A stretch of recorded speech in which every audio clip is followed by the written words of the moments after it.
Baik, di sini saya akan menerangkan tentang materi kimia unsur. Kimia unsur merupakan cabang ilmu kimia yang membahas tentang unsur-unsur yang terdapat di alam, sifat-sifat dan golongan-golongan unsur yang terdapat di bumi. Unsur tersebut ada yang terdapat di alam, namun tidak sedikit juga merupakan unsur-unsur buatan. Terdapat lebih dari 100 unsur yang telah diidentifikasi dan dikenal. Unsur-unsur tersebut memiliki karakteristik dan ciri khas tersendiri, mulai dari sifat fisik maupun sifat kimia dari setiap unsur. Di alam semesta, unsur yang paling melimpah yaitu unsur hidrogen, dan di bumi unsur yang paling melimpah adalah unsur karbon. Karena karbon banyak ditemukan mulai dari asam amino, asam nukleat, DNA, RNA, selulosa, dan lemak yang terdapat di dalam tubuh manusia, maupun karbon dioksida yang terdapat di udara bebas. Sebagai manusia yang tinggal di kerak bumi, terdapat unsur yang melimpah seperti oksigen, silikon, aluminium, besi, dan kalsium. Sementara unsur yang melimpah di perut bumi antara lain adalah nitrogen dan argon. Seperti halnya air hujan yang mencapai awan setelah diuapkan dari laut mengandung zat-zat tertentu yang menghidupkan negeri yang telah mati.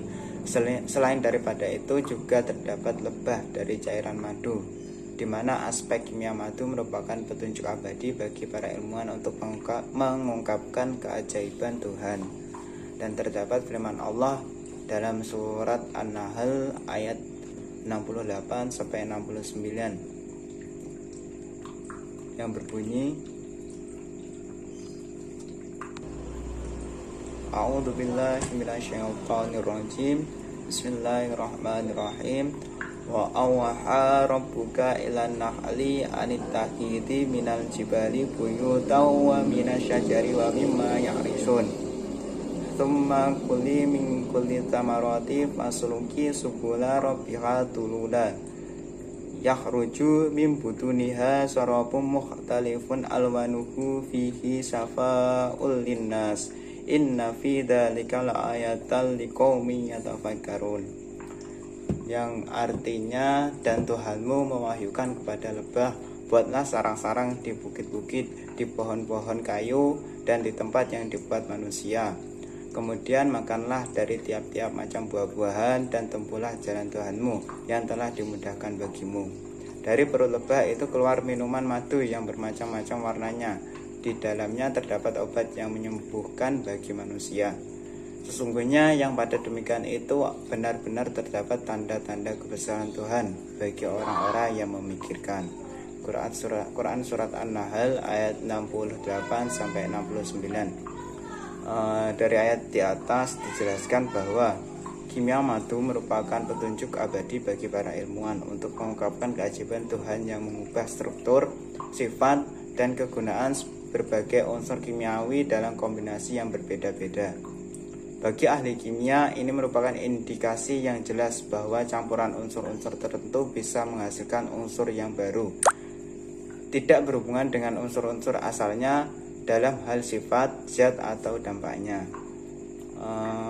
Selanjutnya adalah sifat-sifat dan golongan kimia unsur. Yang pertama adalah gas mulia dan halogen. Gas mulia dan halogen. Gas mulia adalah unsur-unsur 8A. Unsur-unsur ini stabil sehingga disebut dengan mulia.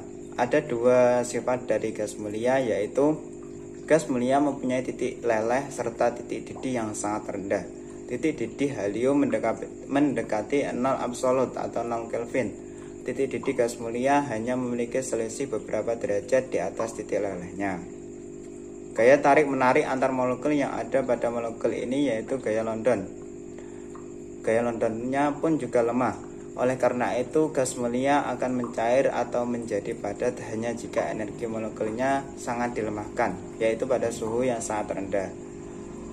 Sifat-sifat kimia pada gas mulia. Reaktivitas gas mulia meningkat dari atas ke bawah dengan bertambahnya jari-jari atom. Peningkatan jari-jari atom mengurangi tarikan inti ke kulit elektron, sehingga elektron lebih cenderung tertarik ke atom lain. Walaupun senyawa gas mulia telah berhasil dibuat, harus diakui bahwa unsur gas mulia lebih stabil dibandingkan semua golongan lainnya. Unsur gas mulia hanya dapat digabungkan dengan unsur-unsur yang sangat elektronegatif. Salah satu unsur gas mulia ialah argon. Argon merupakan salah satu gas yang ada di dalam atmosfer yang ada di bumi ini. Seperti terdapat pada Al-Quran, yakni Quran Surat Al-Baqarah ayat 29 yang berbunyi, Huwaladzi khalaqalakum ma fil ardi jami'an tsumma stawa ila samai fasawwahunna sab'as samawat wa huwa bikulli syai'in alim, yang artinya dialah Allah yang menciptakan segala apa yang ada di bumi untuk kemudian dia menuju ke langit. Dia menyempurnakan menjadi 7 langit dan dia maha mengetahui segala sesuatu. Dari ayat tersebut dapat dijelaskan bahwa kata langit yang kerap kali muncul di banyak ayat dalam Al-Quran digunakan untuk mengacu pada langit, bumi, dan juga keseluruhan alam semesta. Dengan makna kata seperti ini, terlihat bahwa langit, bumi, atau atmosfer terdiri dari 7 lapisan.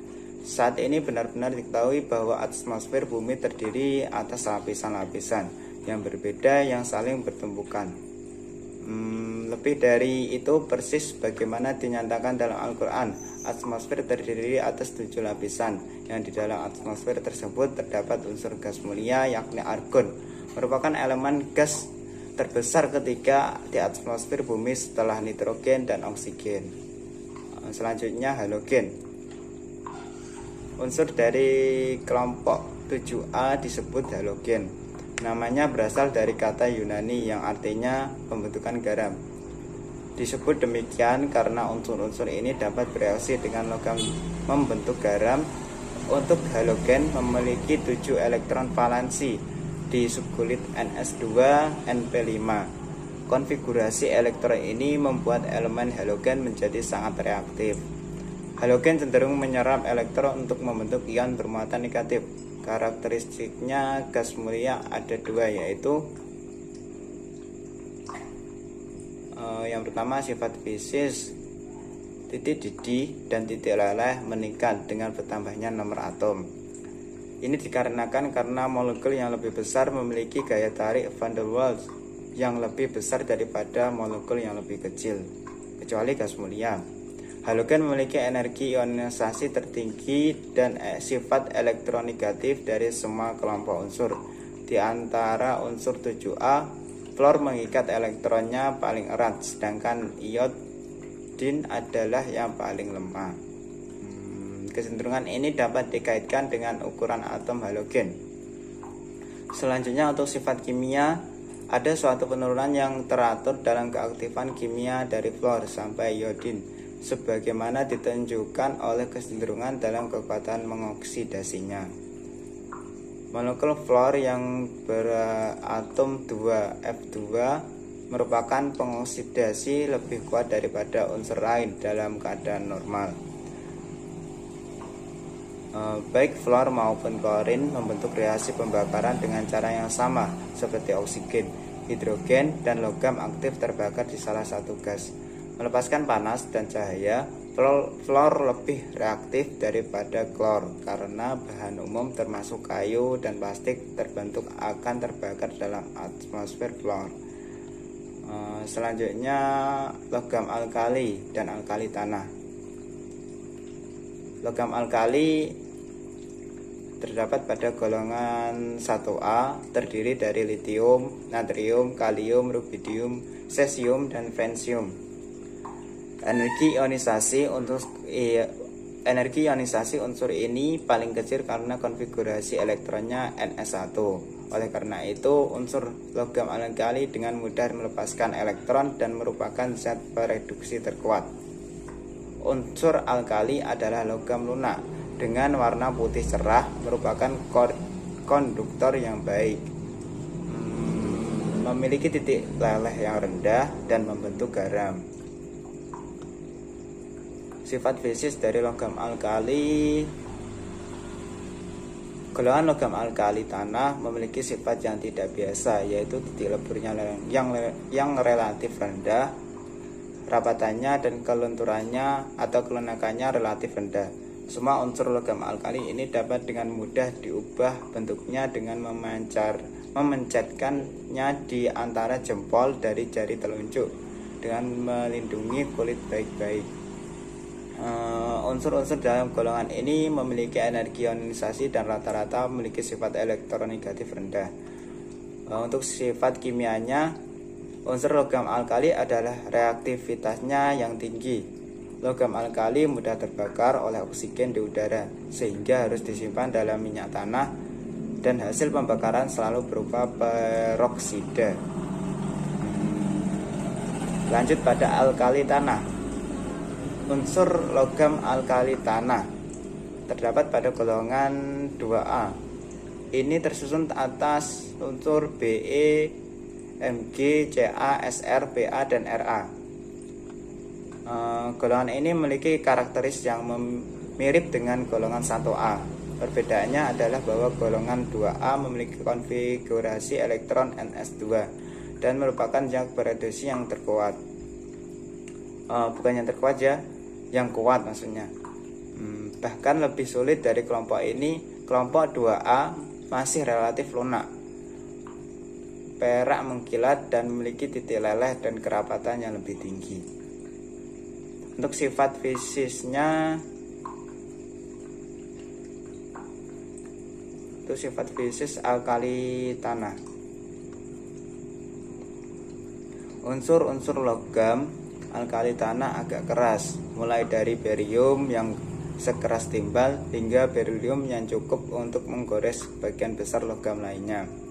Golongan ini memiliki struktur elektron yang rendah dan unsur logam alkali tanah memiliki 2 elektron yang relatif mudah dilepaskan. Untuk sifat kimia, logam alkali tanah dan logam alkali mengalami reaksi redoks yang sama. Perbedaannya adalah melepaskan 2 elektron untuk membentuk 2 plus ion.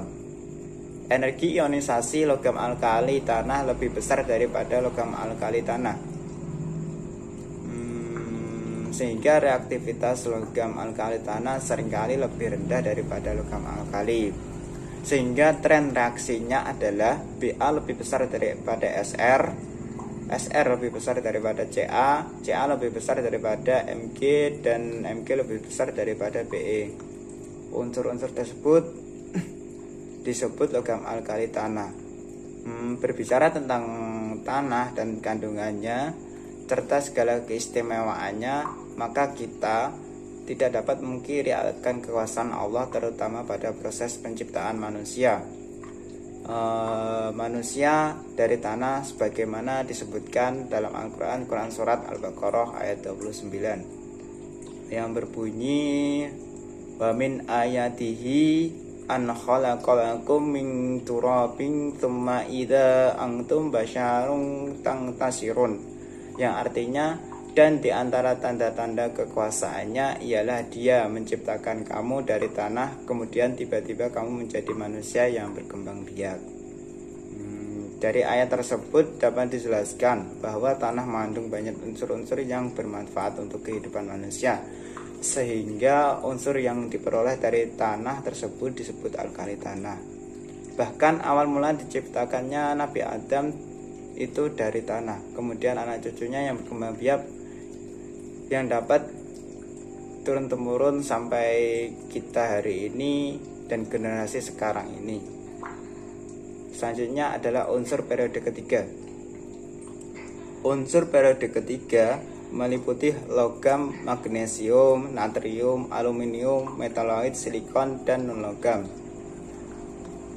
Sifat fisisnya, sifat fisik dari unsur periode ketiga yaitu tingkat keelektronegatifannya semakin besar. Hal ini dikarenakan karena jari-jari atom pada sistem periodik unsur dari kiri ke kanan semakin kecil. Untuk sifat kimianya, sifat kimia dari unsur periode keempat bermacam-macam. Contohnya natrium. Natrium merupakan radektor terkuat, sedangkan klorin adalah oksidator terkuat. Sifat hidroksida, unsur-unsur ini bergantung pada energi ionisasinya. Sifat fisis. Semua unsur ini terkandung dalam logam sebagai zat reduksi. Titik leleh dan titik didihnya itu cenderung sangat tinggi. Mereka juga memiliki konduktivitas listrik yang baik dan merupakan bahan yang keras. Skandium dan seng berwarna putih, sedangkan unsur yang lainnya itu memiliki banyak warna. Sifat kimia. Sebagian besar unsur transisi ini memiliki beberapa bilangan oksidasi dan dapat membentuk ion dan senyawa kompleks.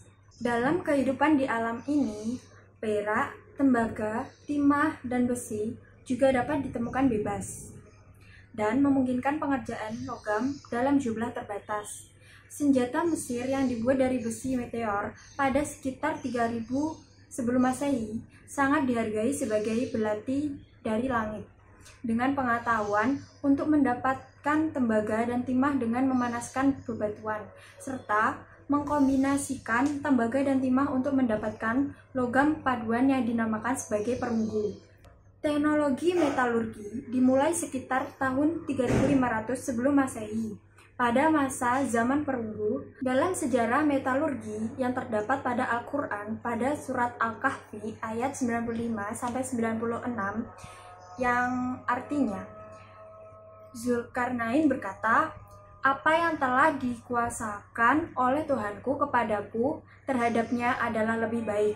Maka tolonglah aku dengan kekuatan manusia dan alat-alat, agar aku membuatkan dinding antara kamu dan mereka."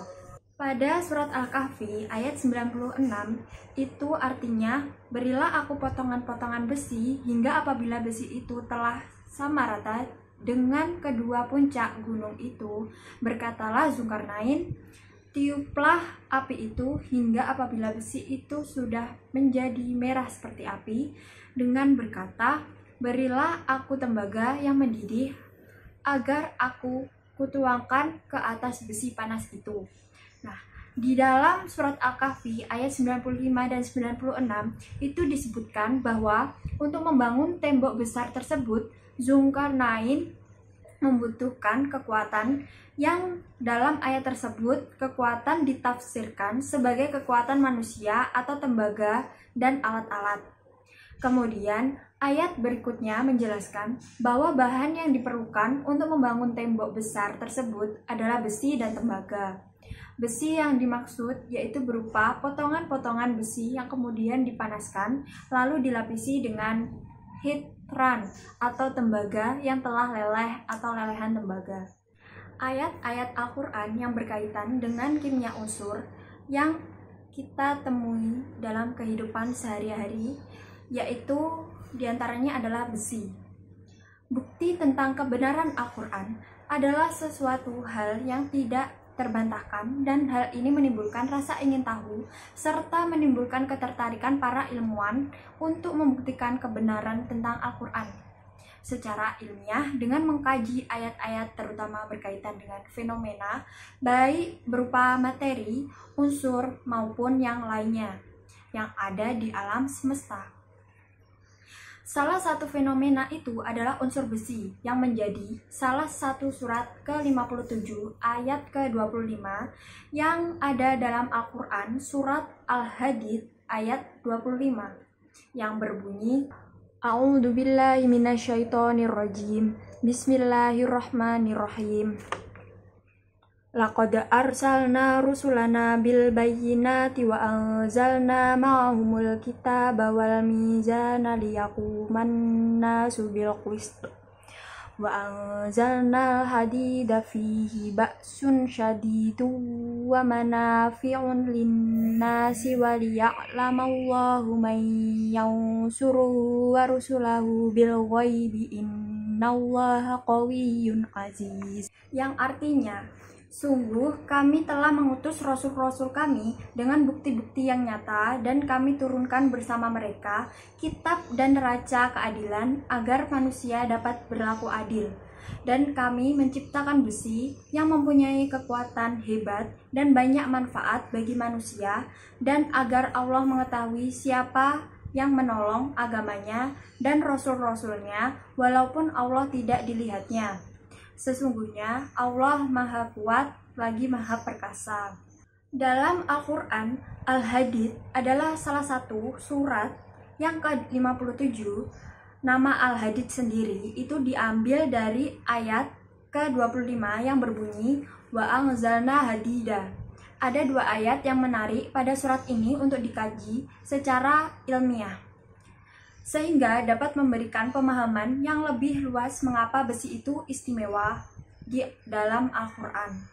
Pertama adalah kalimat wa anzalna hadida, dan yang kedua adalah fihi ba'sun syadidun. Anzala merupakan fi'il wazan af'ala dan nazala yang berarti turun-menurun. Ba'sun yang artinya keberanian, kekuatan, sedangkan syadidun jamak taksir dari asyishidu, shidadun, syududun, yang berani, yang keras, dan yang kuat.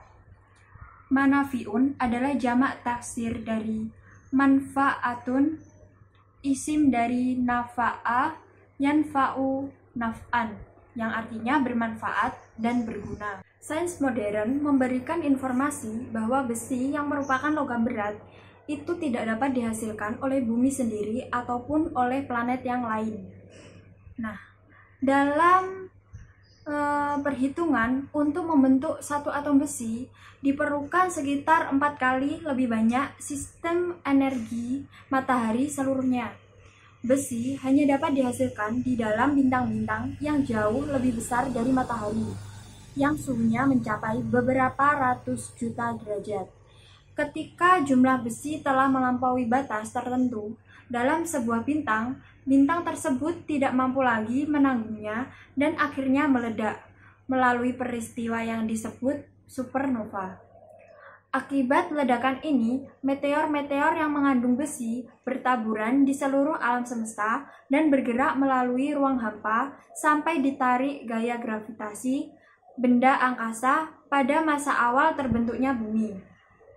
Disinilah dibutuhkan kajian sains yang dapat membantu mengungkapkan kebenaran firman Allah Subhanahu wa Ta'ala tersebut. Poin kedua berkaitan dengan besi yang terdapat pada surat Al-Hadid ayat 25 ini adalah berkaitan dengan kalimat fihi ba'sun syadidun.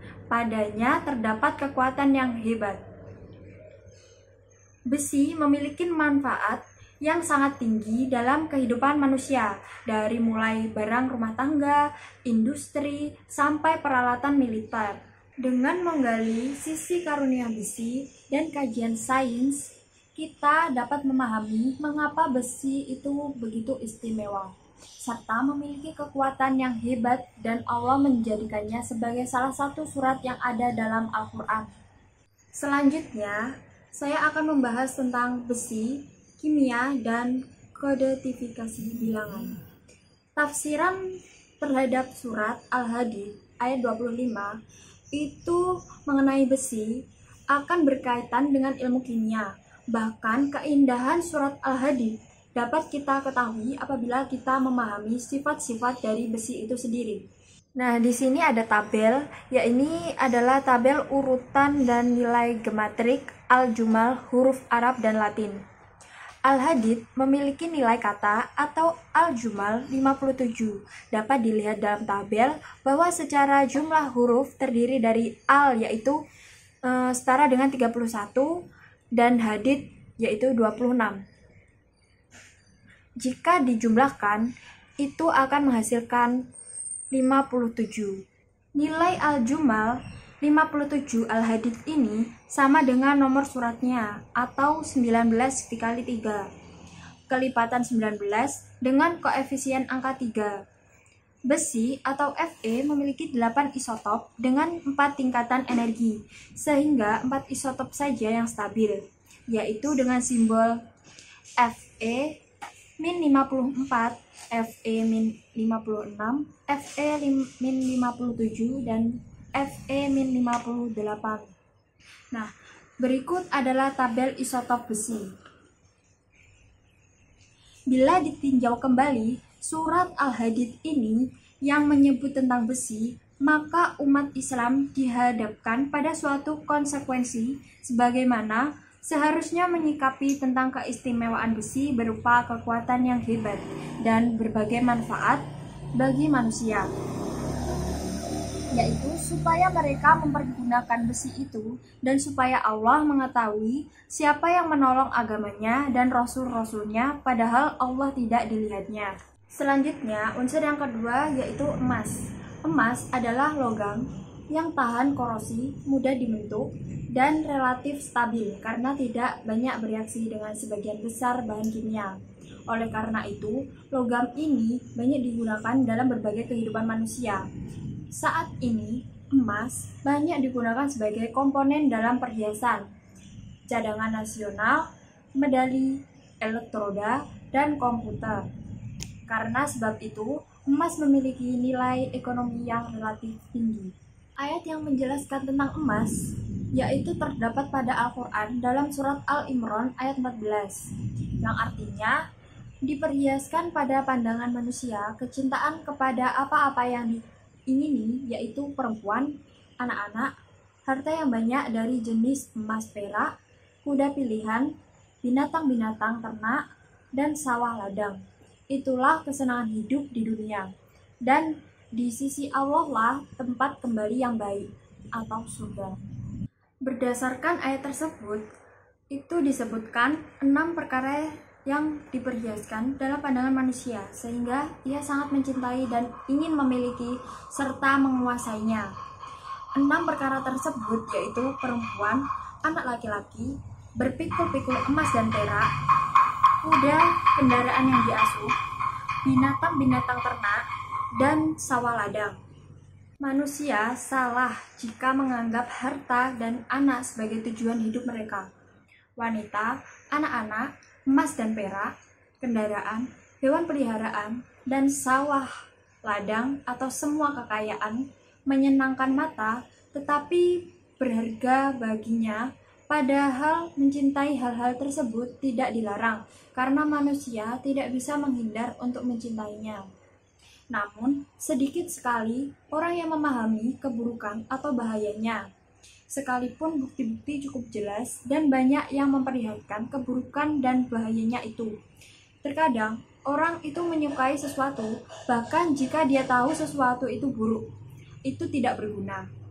Siapapun yang menyukai sesuatu tetapi berpikir itu buruk baginya, dia dapat menyingkirkan pengaruhnya.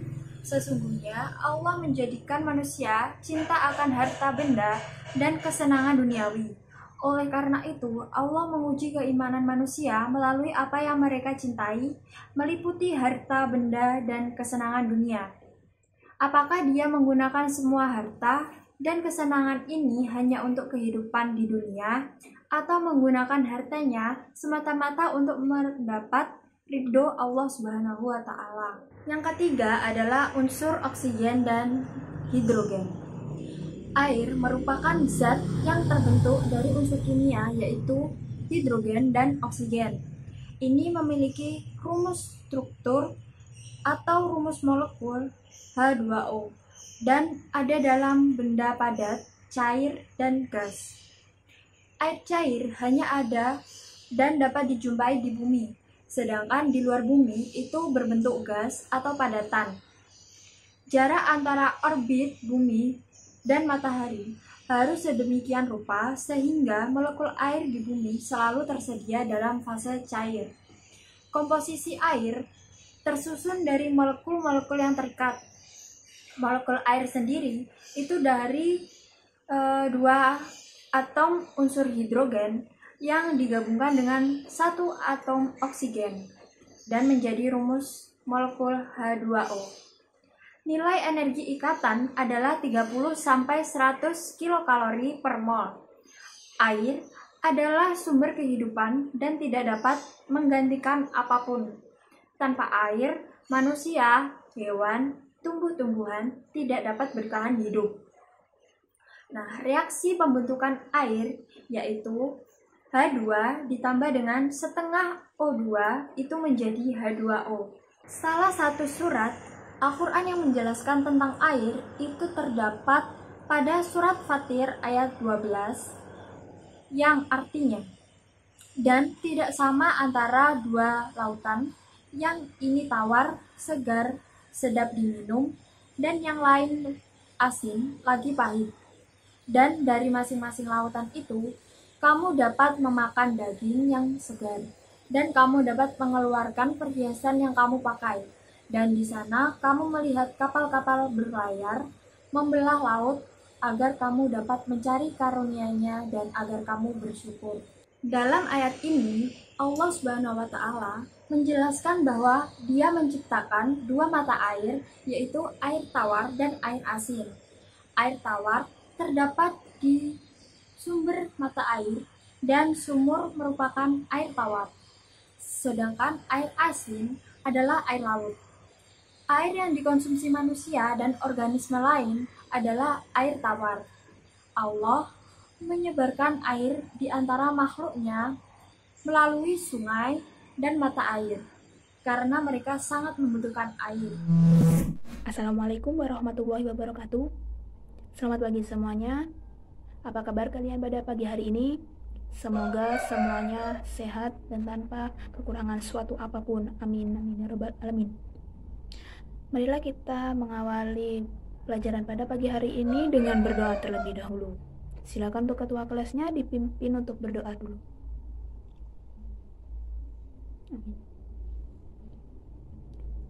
Baik, sebelum mengawali pelajaran pagi hari ini, saya akan mengecek kehadiran kalian semua. Apakah semuanya yang di sini masuk? Ataukah ada yang izin sakit atau dispen? Oke, tidak ada yang absen, jadi semuanya hadir lengkap. Baik, saya di sini akan menerangkan tentang bab kimia unsur. Silakan disiapkan untuk bukunya, buku catatan, kemudian alat tulisnya. Jadi, apakah yang kalian ketahui tentang kimia unsur? Apakah ingin bersedia menjawab? Baiklah, kalau tidak ada, kimia unsur merupakan cabang ilmu kimia yang membahas tentang unsur-unsur yang terdapat di alam. Mulai dari sifat-sifat, golongan-golongan unsur, dan lain-lain. Unsur-unsur tersebut ada yang terdapat di alam, namun tidak sedikit juga unsur-unsur tersebut adalah unsur buatan. Nah, perlu kalian ketahui terdapat lebih dari 100 unsur yang telah diidentifikasi dan dikenal. Unsur-unsur tersebut memiliki karakteristik dan ciri khas tersendiri, mulai dari sifat fisik, sifat kimia, dan lain-lain dari setiap unsur tersebut. Nah, di alam semesta, unsur yang paling melimpah adalah unsur hidrogen atau H2.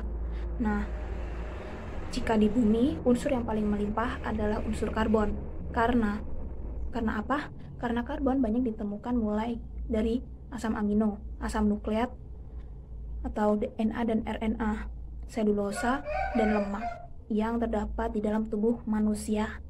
Nah, oleh karena itu, mengapa unsur karbon banyak ditemukan di bumi? Karena unsur karbon terdapat dalam tubuh manusia.